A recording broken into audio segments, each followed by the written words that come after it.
I'm Wendelin Reich. I'm doing A Dog's Heart. And I want to start by just saying I was probably really cranky over the last week and sending out a lot of negative energy, and I think that's just because I'm a little bit in crunch mode and a bit freaked out because of the presentation and all the people on Saturday. I realized basically when I thought back today over the last 8 weeks that things have been going really, really well for me and for the game, and that I'm actually in a really good spot.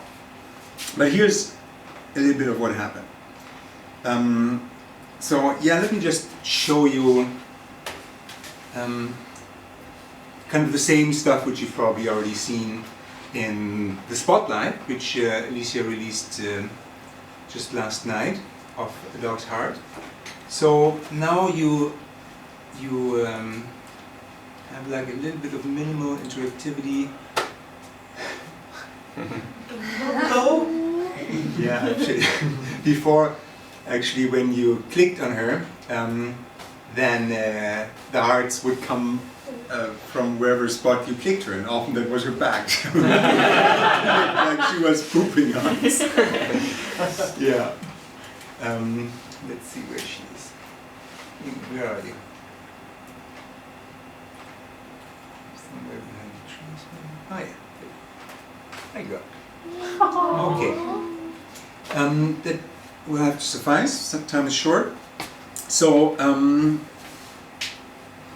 I came up with a list of major things I've done here at Stugan, and it was actually a lot longer than I thought at first. So I changed and polished the first-person controls for mobile, which at the beginning were kind of rough, and mostly thanks to all the great user testing with you guys. I think I'm now at a spot where they are doable. First-person controls on mobile are never going to feel as easily controllable as with a gamepad, but I think now they are accessible, which was a big accomplishment. Then I've implemented the attitude system, and I've probably talked a lot to you guys about that. Mimi has these different emotional attitudes. She can be proud, adoring, angry, hangry, and all that. And so these modifiers of her attitude factor into all behaviors. They change all the animations procedurally, and that system is kind of deep. It's kind of complicated. Was not easy to implement, but now that works, and I made it work in the look behaviors, which I think I showed to a lot of you. Didn't see them really here, but in the look behaviors, which I've also implemented here at Stugan, which allow Mimi to look at you with a certain attitude: guilty, sad, happy, curious, surprised, and all that, like altogether a little over 20.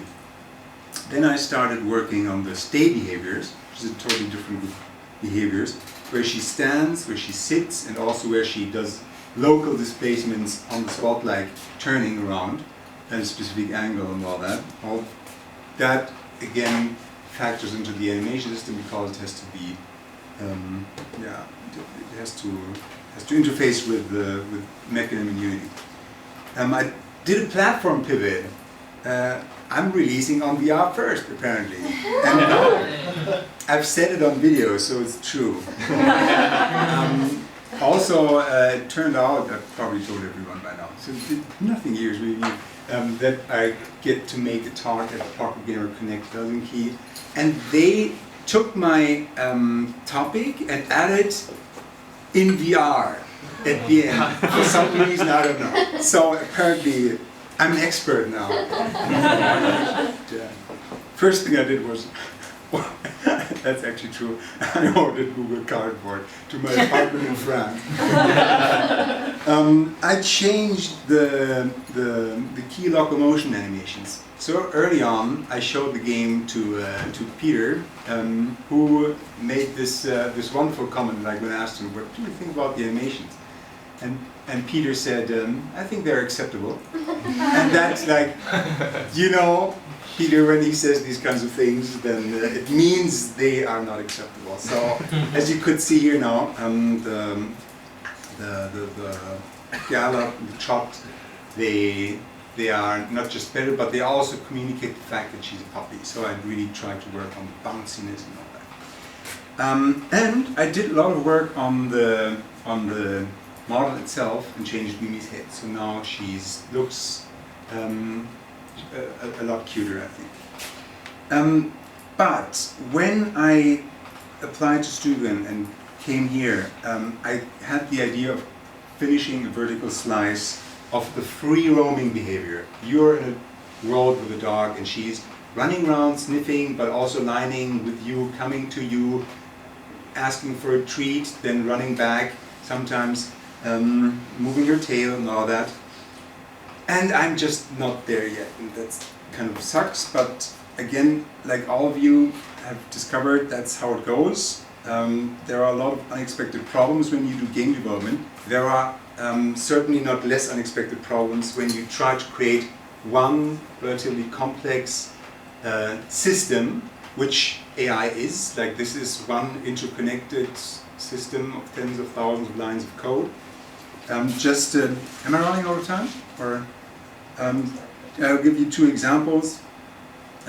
Just a week ago, I discovered that when Mimi is running on inclined surface, so there's a system in place which does what's called grounding. So procedurally, it takes all the animations, all her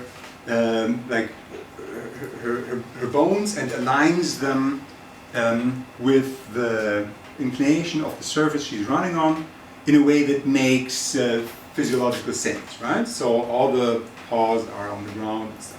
And I discovered it actually didn't work.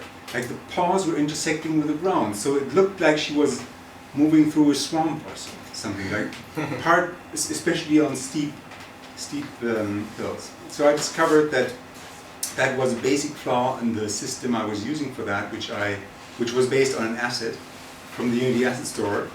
There was no way to fix that because that system was built on humanoids, and dogs, as opposed to humanoids, use 5 instead of 3 major bones in their limbs in order to walk around. They basically walk on their fingertips. And so this kind of system had to be redone. I had to just implement that myself last week, which was a source of major frustration. And the second thing, like another unexpected problem, had to do with the look behaviors. So you can use blending in order to create, let's say, a range of neck positions where the dog looks at you from an upward position, from a downward position, and looks at you in the same way when she looks to the side. So you have these 2 axes of where her neck is going, and in that way she can look at you from any direction, and she can look, let's say, surprised or guilty, right? And you need these 2 dimensions. It turns out that this kind of system, it should work with just creating can animation and blending between them, but it actually isn't possible, and that has to do with mathematics of quaternions. You cannot blend them according to along 2 axes. And to cut the long story short, I had to build a procedural system for creating these kinds of movements. You don't see any of that in the game. You just see Mimi looking at you and not wobbling her head, of which I'm very proud. But you don't know that before she wobbled her head, and yeah, that took another week of my work. Thanks.